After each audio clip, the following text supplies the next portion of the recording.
So bisitahin natin ang lighthouse dito sa Guimaras. Let's see.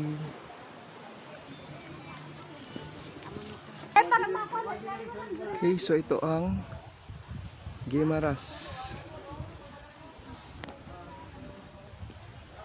Gusi Lighthouse. So ito pala yan, 1857. So remnant na lang ng structure. Ano siya?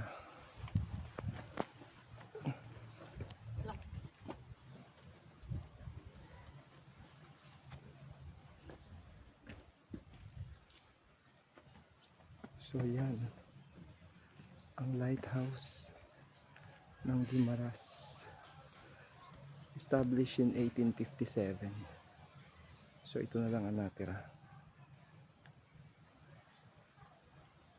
Okay.